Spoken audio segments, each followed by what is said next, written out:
This episode of What's the Story podcast is brought to you by Manscaped, the global leaders in men's below the waist grooming. Manscaped offers precision engineered tools for your family jewels and is now available in USA, Canada, the UK, Australia, New Zealand and the EU. We have an exclusive offer for all of our listeners today. When you head over to manscaped.com, use the code WTSPOD and you'll get 20% off and free shipping.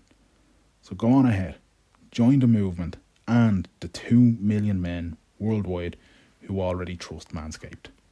Did you know one bloke every hour, every day is diagnosed with testicular cancer? Testicular cancer is the most common form of cancer in men aged 15 to 35. And this month Manscaped are working with the Testicular Cancer Society to spread awareness for men's health and early cancer detection. In addition to providing the right tools and solutions for safe and easy grooming, we're encouraging you to check yourself at least once a month, and if you find anything that seems untoward, any lumps, bumps, anything painful, any new swelling, get it checked out properly. Give your doctor a call and make sure that nothing sinister is brewing. Together, the Testicular Cancer Society, Manscaped and WTS Pod are all committed to raising awareness for the most common form of cancer that's affecting these young men. We're also giving support to fighters, survivors and families of impacted by testicular cancer as part of the We Save Balls initiative. So make sure that you're checking yourself regularly, you're keeping yourself looking fresh and tidy by using those Manscaped tools, and remember, when you join the Manscaped movement, you're taking care of your balls in more ways than one. Head on over to manscaped.com to learn more, and also use the code WTSPOD at checkout and you'll get 20% off and free shipping. Your balls will thank you.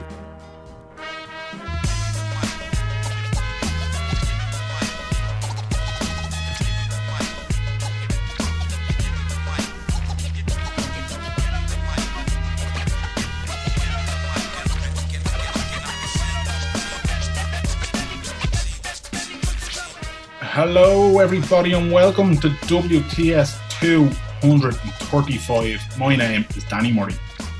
And I'm Brian Merrigan. How are you, Danny? I'm doing good. I'm doing good. How are you, my friend? Yeah, not too bad. Not too bad at all.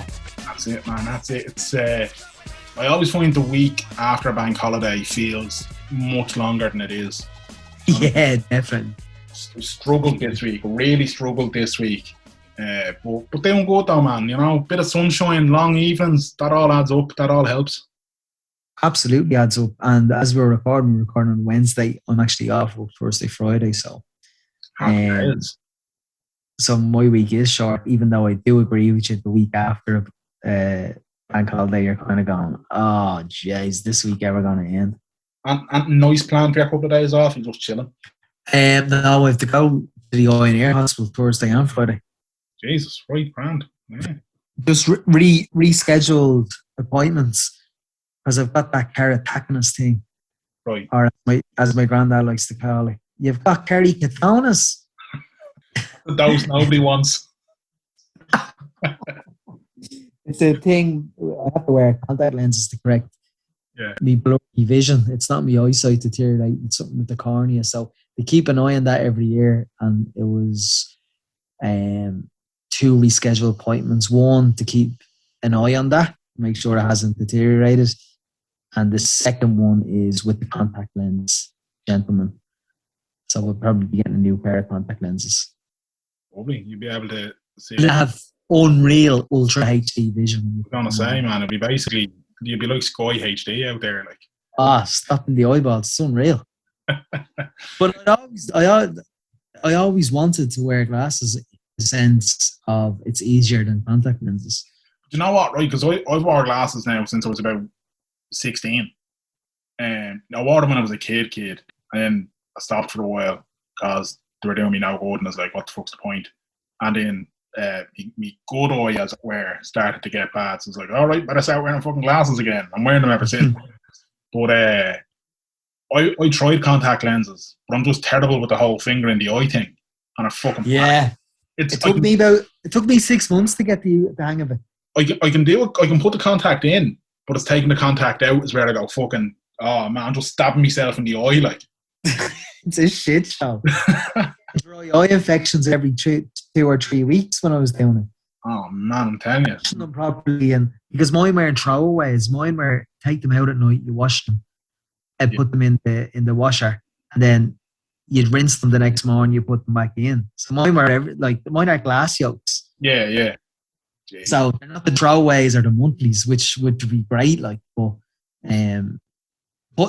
remember, when you're in the eye and ear hospital, you're first getting contact lenses. They don't let you leave until you've done it at least 3 times, in and out, in and out. I must have been there for about an hour and a half. Yeah, I'm brutal. And then the longer it takes you, my palms are getting sweaty, and in the end, I'll stick to the glasses. But I tell you what put the fucking fear in me. I've heard horror stories of them, and I don't know how true they are. It's just one of those urban myths kind of thing. Did you hear about don't go behind your eye and into your brain? No, not into your brain, but I've heard that they can go up and get stuck. They can get stuck, yeah. Mine have got stuck before. If I go for a nap in the afternoon, sometimes I've woken up. It hasn't happened that often now, and it's up my eyelid, and you have to just keep pressing or rubbing your eye, and then it just falls back into place. Oh yeah, no, I wouldn't. It's very tedious. Yeah, I'd absolutely be panicking, man. I wouldn't be able to. I first got them when the first time we went to Vegas. Right, that was your first time with contacts. Yes, and it was a shit show because it was brutal putting them in and out, and I lost them. They fell out of my eye when I was drunk. I think it was after the fights or maybe after the weigh-ins, and I was sharing a room with your brother. Yeah. And we were going back to get showered to go back out. And as I was getting showered, they fell out of my eyes onto the ground, and I was pissed drunk, and I was on my knees in the shower in the wet room trying to find the 2 contact lenses. I did find them in the end. Jesus. It's a shit show because they're cost a fortune. I can't wear glasses though because the glasses don't correct my vision. I can't find the lens to correct the vision. It's only contact lenses on the eyeball that correct the vision. That's mad. Every day is a school day. Yeah, it's a bit crap. I remember being in Specsavers and they're like, we don't have a lens for you. We're going to have to refer you to... It's not an optician, is it? That's the one. Yeah, I can't say the word. Optometrist? Yeah, optometrist. Jesus, I really struggled there, man, to get that fucking... Yeah. But, had to be referred to one of those, and then he said, yeah, you've keratoconus. Lovely. Well, at least there is. At least you're not having to go around with a monocle or something, do you know what I mean? Yeah, that'd be class, actually. That's it, yeah, the fucking Ballybrack Bandit. Who was your man with the monocle down there? Yeah. That'd be class, man. That's it, but yeah, look, I don't know, man. We've no guest this week, just myself. So we're just going to have an hour waffle and see what happens. And we've just spent, about fucking 7 minutes waffling about contact lenses. Just as well. There was two boxes of Magnums in Dunn's for a £5. And you get 5 Magnums in a box. So I got white chocolate and mint Magnums, and they're taste sensation. Mint Magnums, man. A taste sensation. Yes, very much so. I think mint is my favourite. I was getting, do you know what, like Gino's Gelato or one of those kind of places. Mint choc chip with all. Yeah, massive. I'm a mint choc chip and a honeycomb guy. That's, yeah, love a bit of the old honeycomb ice cream. But I was getting like mint Magnum, mint Cornetto, mint Feast when you can find one. Unreal. 1 sec. The dog's at in the bollocks. 1 sec. All right, no worries. Sorry, Dan. Sorry. Downside of dogs, every so often you have to go and you have to sort them out. Sugsy Merrigan running riot in Glenavon Park he is. We'll be right back to our guest, but first we got to take a quick word from our sponsors, Manscaped. Now, we already know that Manscaped are the global leaders in men's below-the-waist grooming. And we already know that they offer the precision-engineered tools for your family jewels. We're part of the 2 million men worldwide who are already trusting Manscaped, and our town halls have been immaculate for quite some time. But what I'm really here to say today, and what I'm really happy with, is to work with a company that's doing so much to help support something like the Testicular Cancer Society, and to help spread awareness for men's health and early cancer detection.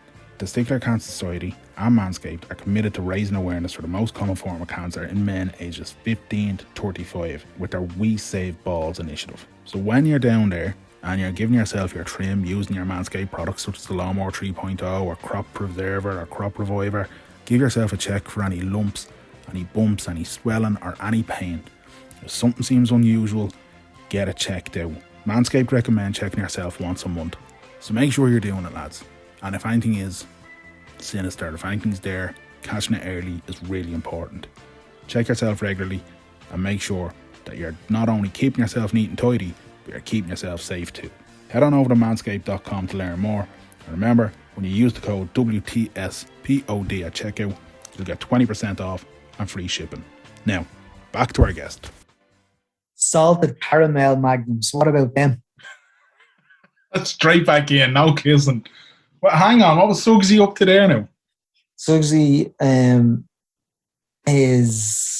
he hears voices in other rooms and he wants to be with those people. I get you, yeah. Instead of being on his own in his bed. So he's hearing you in having the podcast chat, and he's like, why am I in there on this award-winning podcast that he never shuts up about? Yeah. And me, Dan Carl, the sitting room, which I didn't know they were in the sitting room. Very good, very good. But he wants to be in the sitting room on the rug or on the sofa. Yeah. But Carl had him out in like an hour and a half walk, so yeah, it's a brash. Lie down there. Tomorrow, Danny. Salted caramel magnums. Suggsy's won tomorrow. Oh, is he? Yeah. Jesus, it was a quick year, man. We don't have him a year. We have him a year in June. But Fucking hell, it was a quick year. I can still remember when you were looking for the dog and all that. Mad, isn't it? Yeah, man. Tell you what, you gonna have a little birthday party for him? I'll get him some of that doggy ice cream. That's yeah. We always do a little treat. Well, we forgot Callie's birthday, but we always try to do something for them. Like we either get them a little doggy ice cream, a little doggy cupcake. Sit around the table saying happy birthday to them. Doggy cupcake? What's in the doggy cupcake? I don't know. It's just a sweet treat that like it doesn't have stuff in it that'll harm the dog kind of thing, you know? Yeah.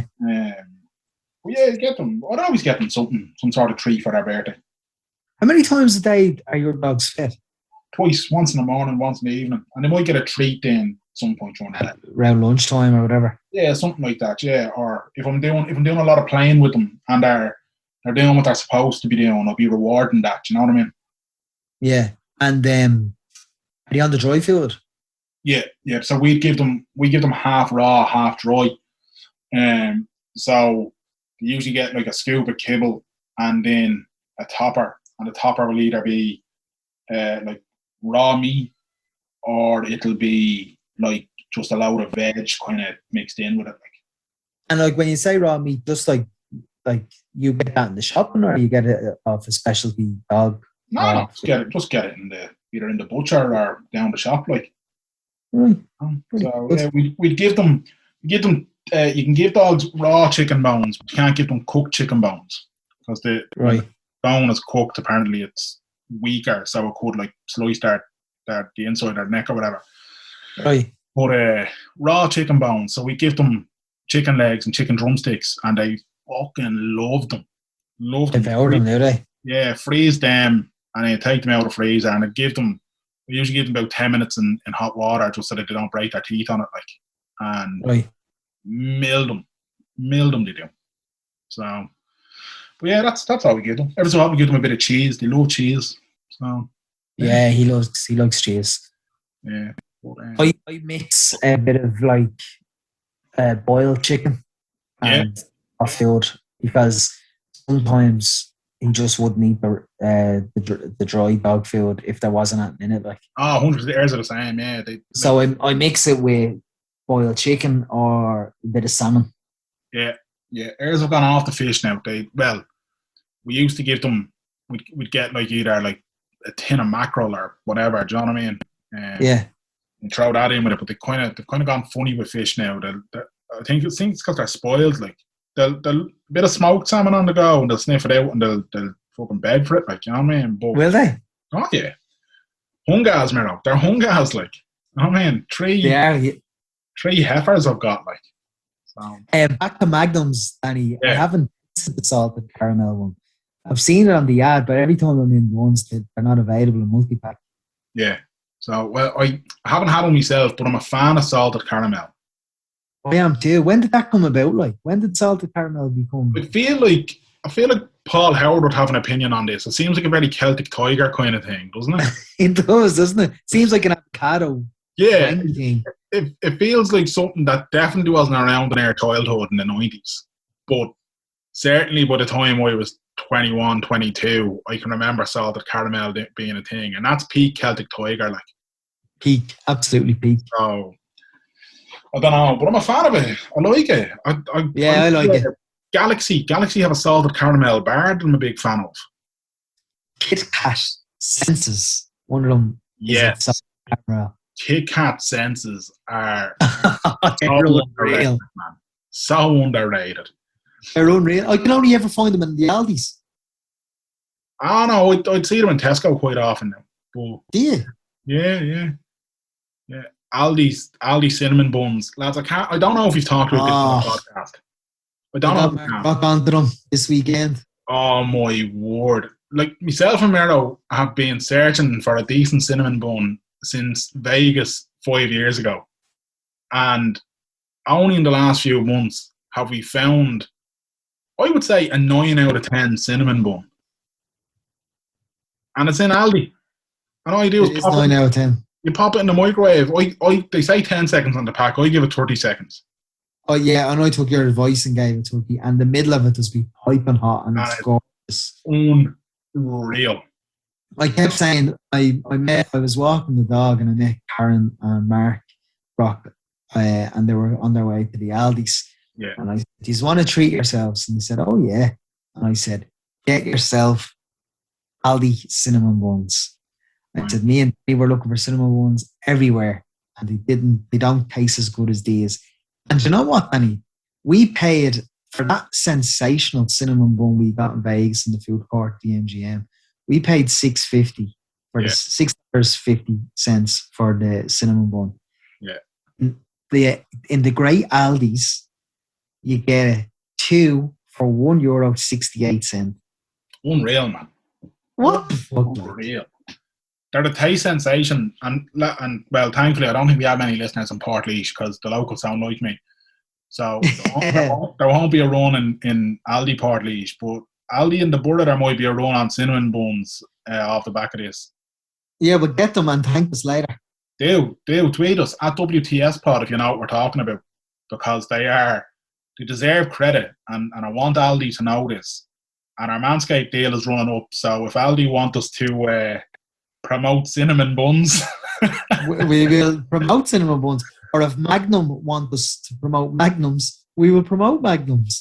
Yeah. Now, you mentioned avocados a second ago there, Mero, right? Oh, yeah. The other day on the Instagram, I asked people to give us a shot of their unpopular opinions, right? Yeah. Avocados came up frequently. Avocados taste like soap. Avocados are rotten. Anyone who likes avocados on toast can get the fuck out. Whoever said avocado is a good food deserves a kick in the hole. Love it. So, how do you feel about avocados? Exactly how those contributors feel. Yes. So, that is not an unpopular opinion, folks. You are 100% in the right. Do you want a few more of these? Yeah, but you know what's the big fad? What? Poached eggs and avocado on toast. You know, right. It's vile. It's vile. I went on a rant about this a while ago because every time I logged onto Instagram, all I was fucking seeing were videos of people cutting into an egg. I don't care if your egg is gooey or not, you fucking cretin. Right, let's remain positive. Yes. What people saying? Right. Unpopular opinion number 2. Cats are better than dogs. Nonsense. That is I do have time for cats, but they're not better than dogs. That is somebody who knows this podcast. Yeah, exactly. They've listened to us talking about our dogs. They've listened to Gary Mackle talking about the two wonderful dogs he has down there, being like briars after they've been to the groomer. They've heard Paul Howard talk about Humphrey. They've heard the stories of you meeting up with Keith Kelly, friend of the show, and Duke. This is somebody who is deliberately targeting us as dog lovers to try and incite hatred. And we're not falling for it. Yeah, they're contrarians as well. We won't fall for that. You know who you are. And listen, all I'm saying is you've had your 15 seconds and it's over now. Don't ever text me again. Blocked and unfollowed. You're going to love this next one, Graham. Oh, no. I have and will continue to vote for Leo Varadkar. Oh, my God. That's a contrarian. I know you've literally just done an eye roll and you're like, I'm not commenting on this, Dan. Move along. How can you still vote for Leo Varadkar after the last 12 months? This person, I think. Like you said to me the other day privately, how any minister is going to hold on to their job after this 12 months? Yeah, I have. Well, that I think does go down as an unpopular opinion. That is definitely an unpopular opinion. And do you know the person? I do. And were you surprised that they voted for Leo Varadkar? Was I surprised? You know what? I'd say I wasn't surprised. I was disappointed. Do you believe them when they say they're going to vote for Leo Varadkar in the future? 100%. They live in Blanchardstown, but they don't refer to it as Blanchardstown. Well, see, there's the issue. Get away from me. Okay, next one then. I'll miss lockdown. The slower pace has been a blessing, and I don't think I could ever go back. Slower pace is good, but I'm sick of it. I think there's an element of truth in that, though. I don't think that's an unpopular opinion. I think that's a kind of... I don't think anybody wants it to go back to how it was. We've seen that things can be, especially in terms of like a work-life balance, for example. The genie's out of the bottle there. The rat race is dead now. Yeah, which is a great thing.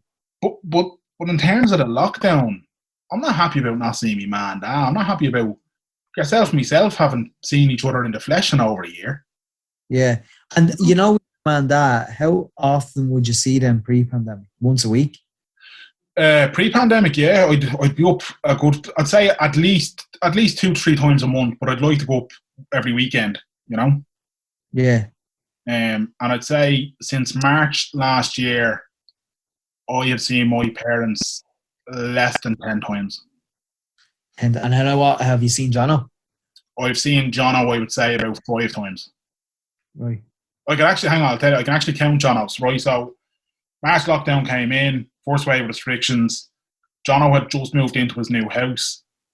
So I've seen Jono, I've seen him in June. I've seen him in, I think it was August I seen him. Didn't see him again until Christmas. I've seen Jono 4 times. Like, I'm lucky in that all my extended family live in Ballybrack. Yeah. So, like, my aunt lives in the same estate as her. Yeah. When I'm walking the dog, you know. So, I've seen them when I wanted to see them. At a distance, obviously. But I liked elements of the kind of the slow pace. I've liked elements of finding out that, like, I remember hearing off people that, not in my job or, you know, but I've heard people in other jobs where they've said, oh, my manager won't let me work from home Monday and Tuesday, so I have to go in.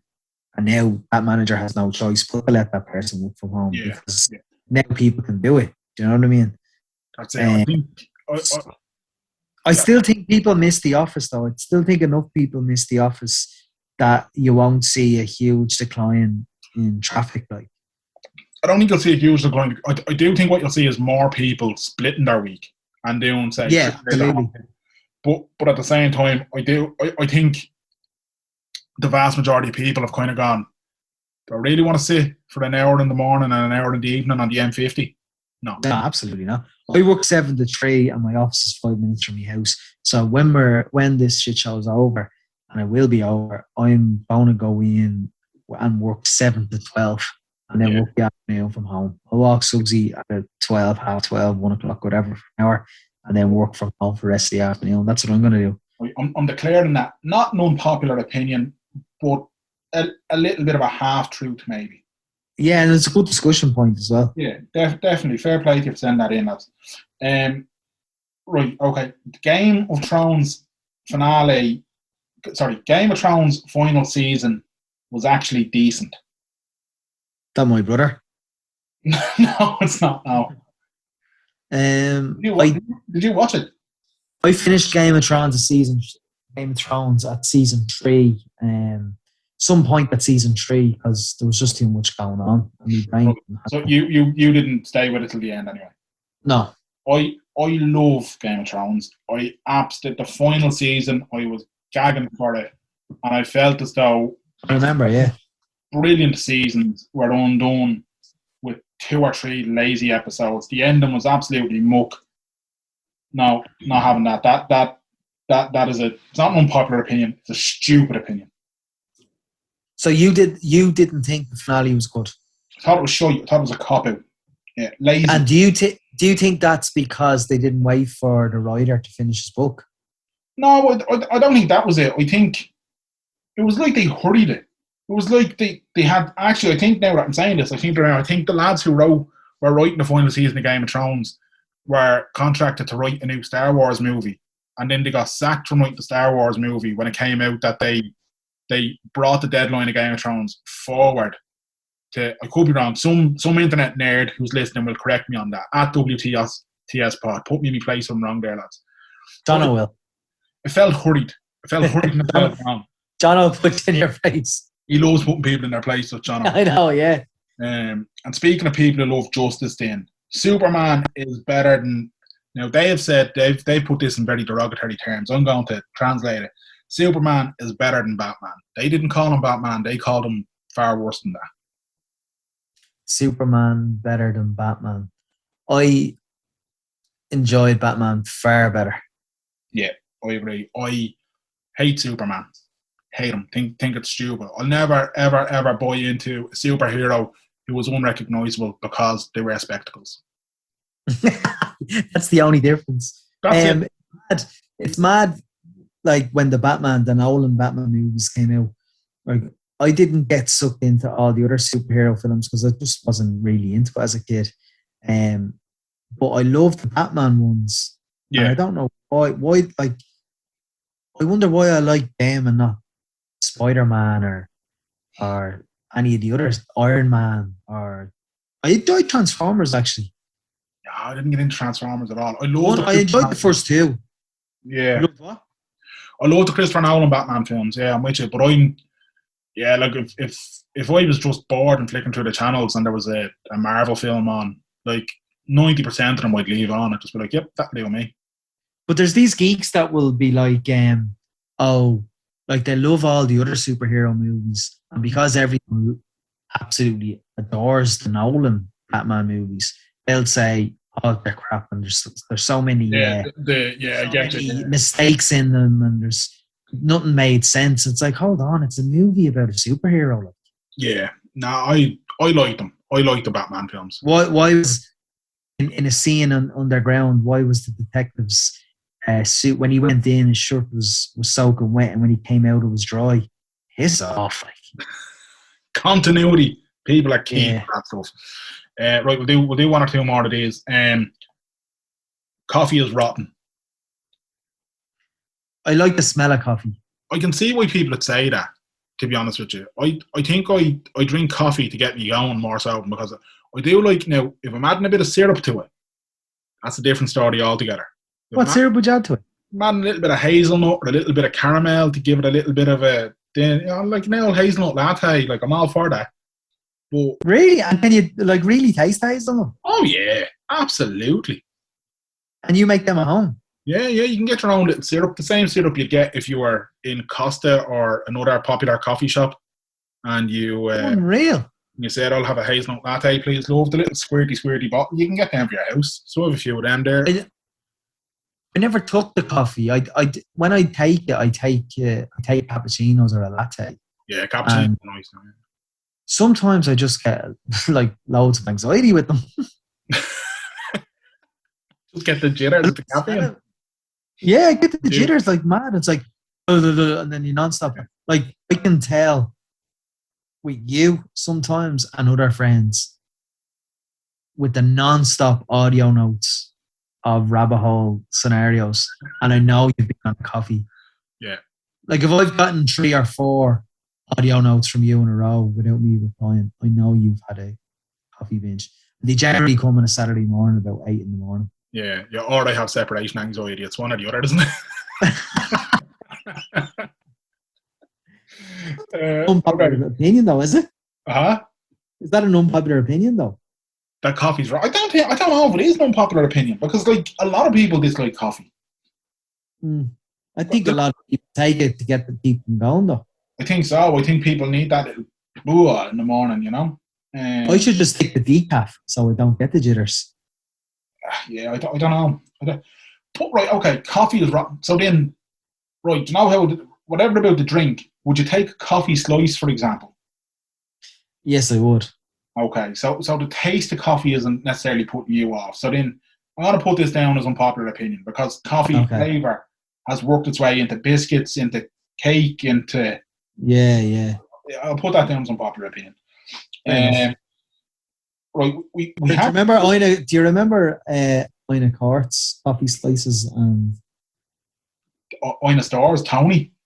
Yeah, his coffee slices and eclairs and... I remember the eclairs. I don't remember the coffee slice, and I remember the cold... The Swiss rolls he got. Oh my God. Yeah, and the coleslaw, man. Tony's coleslaw. Coleslaw and the ham, the corned beef. Unreal. That's corned beef. Even the corned beef was top notch out of Tony's. Oh. I think he had lilt by the can. He did have lilt by the can, that's right. I think it was the cigarette ash. There was a certain amount of cigarette ash used to hang off a cigarette. There's always that danger of falling into your coleslaw. And I'm convinced some of it did, and that was the secret ingredient. Deadly. Long live Ina Stores. Yes. But now there was a few unpopular opinions. So there's more than one sent in about the same topic, then I'm not sure it can be an unpopular opinion. But nonetheless, there was a few along the lines of this. Guinness tastes like arse. It's absolutely disgusting. Guinness tastes better, not from the tap in a pub, but when you're pouring it at home yourself. Alright. Guinness tastes like absolute arse. Also, gin is rotten. And people started drinking it. Hang on, people started drinking it for Instagram pics only. Hipsters. Can't disagree with that last bit. But Guinness is not tasty. I like a pint of Guinness. I do like a pint. Yeah, I like a cold Guinness. Yeah, a good pint of Guinness. When you get a good pint of Guinness, it's sensational. Like you can tell the difference between a good pint and a bad pint. You just can't. Yeah. The first mouthful, you're like, yes, you know. The best Guinness I had was in the pub beside Baker Street. Yeah. Can't for the life of me remember the name of the pub. That we need Donald Fallon here for pub knowledge. I know, yeah. And when I had 2 mouthfuls out, I was like, oh my God, this is gorgeous. Do you know what, actually? I had a pint of Guinness in Chiang Mai in Thailand in an Irish bar in the jungle. Yeah. And it was absolutely sensational. And the man behind the bar told me, like, it wasn't a big keg of Guinness. It was like one of those add water, add syrup or something like that. Right. So it wasn't actually like a keg of Guinness per se. It was like, we just add the water and we get the syrup and all of it. I didn't know what the fuck he was on about, but it was absolutely sensational. That's mad. You ever take the West Indies bottle of Guinness? No, I haven't. No. It's supposed to be superb now. You can get it in the off license. Oh, I must. Yeah. I don't know. I do often see all right. Like I might every so often pick up a few cans of Guinness or whatever, and I do often see there's all different varieties. But I always just go for the original, the classic. You know? Yeah, massive. But they've taken the widget out now, I think. From the can, did someone say there from the can is better than They just said the one you pour at home is better than the keg? Yeah. I don't know about that. I'll tell you off air who that was. All right. Tell me the Leo one off air as well. I don't know if you'd know them, but I will. All right. Yeah, I think that's enough. I don't even think most of them were unpopular opinions, to be fairly honest with you. Yeah. They were just opinions. Yeah. Anyway, what would you say would be an unpopular opinion? McDonald's breakfast is shite. Have you tasted the ham and cheese toasties? I have tasted the ham and cheese toasty. The lovely Oksana is a big fan of them. They're lovely. I wouldn't take them at all now. I wouldn't. I love hash browns, and I hate McDonald's hash brown. Hate it. I never took the hash browns, and KFC hash browns and burgers. They're animals. Oh, stop! A zinger tower that you're the only man. With a hash brown, you can get hash brown potato waffles, and in this house they've taken over from regular bird's eye potato waffles. No. Yeah. 12 getting potato waffles. But man, I'm telling you, when you're in a hurry for lunch, and you're like, you know what, few beans and a few waffles, done. It's the real Saturday Ballyrack dinner back in the 90s. It is, waffles, it is. And fried eggs. Yeah, a few fish fingers and waffles there, and away you go. Like, I never took the fish fingers now. Would you ever have like a Donegal catch fillet, a cod or anything like that? Like, not for a long time. Oh yeah, I tend to order if I'm eating out, which I haven't done in over a year. But I would probably order fish. I don't really eat fish at home. Interesting. So like, I bought tempura prawns from a fishmonger last summer, and they were absolutely sensational. Put them in the air fryer for 8 minutes. Bit of Thai sweet chili sauce and a bit of salad. It's sensational. Yeah, I can't take the prawns. I can't take them at all. Can you not? No. Do you like fish? Like, Donegal catch and fish fingers aren't really fish, but do you like fish? I'm very plain. Very like I'd eat fish and chips, say, from a chipper, or would you order fish and chips though? Rarely now. I'd say probably like twice in a year I might go, do you know what, I fancy an old fish and chips, like, you know, or your man, do you know that say fish down on the pier? Ah, sensational. That the fish and chips with the Cajun lemon sauce he has. Oh. My word. Massive. That's on Just Eat. Is it on Just Eat now, was it? Yeah. Unreal. The scampi and the chips. The chips are deadly, aren't they? Little crisps. They're sensational, man. Yeah. I agree with that now, I have to say. Yeah. Can you hear that? Yeah, what is it? I think that's Cubes trying to do DIY while I'm podcasting. The trollop. Edit. I won't. I'll be having words with her now when I get down here this evening. And then she'll listen back to the podcast, she'll hear the word trollop, and that's it, the wedding's off. There'll be more. Keep texting your other half to see if you can wear her Jordans at your wedding. She's having absolutely none of it. I thought I had her on the ropes about after text 3. I think I'm on about text 15 now. And I thought at text 3, I was like, geez, I think I have her on the ropes here. She might be open to this, but no, she's not open at all. But I'll still keep going. Yeah, look, I mean, she's very headstrong. Very headstrong. Fucking say that again. But I've no doubt that the will of the people will win, Graham, and we'll have the most styling and profiling footwear imaginable come June next year. I'll get custom Air Jordans with Ric Flair on the tongue. Oh my God. Don't tell her that, because she'll definitely disapprove. She won't have that. They'll be killing. What we're talking about here, folks, is Danny's big day is next June. Yeah, that's it. We finally set a date after about 4 years of being engaged, I think. And I'm honoured to be a groomsman. Thank you. Indeed, I'm delighted that you agreed. It was a tough contract negotiation. I wasn't actually expecting there to be a contract, to be honest.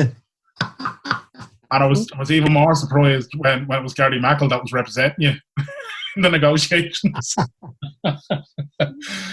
God. Yeah, man. Yeah, I feel as though we'll get the Air Jordans across the line eventually. And if anybody wants to annoy my lovely fiance, just tweet us and I'll make sure that she sees them. Don't worry. Deadly. But yeah, man, I think we'll leave it there. We went through leave it there. Popular opinions. We've heard your trials and tribulations, which are eyes. Actually, talked about magnums. We did. Did you get your wheelchair service sorted out, or is that still a shit show? That's booked. But like people, that fucking tweet got a lot of attention. My tweet was in relation to I was in a meeting work on Tuesday 9 to 10. The meeting was, and I needed to book a service on my chair. Our lovely mutual friend Mark Brock fixed my chair on Monday morning, and it's fine. But I've had the chair 3 years in May, and it should be getting yearly services, and it hasn't had one. It's your Bose chair. It hasn't had one. So, so I said to Mark, or my dad maybe, I said, I'll just book a service anyway. And then I'm out of the meeting and work, and it's 10:05. I was like, bollocks. The bleeding line for booking the service through the HSE phone line is only operating from 9 a.m. to 10 a.m. And there's some people that interpret my tweet as a pandemic thing, and I was like, things getting pushed aside due to COVID. No. This line has been open 9 to 10 since I was a teenager.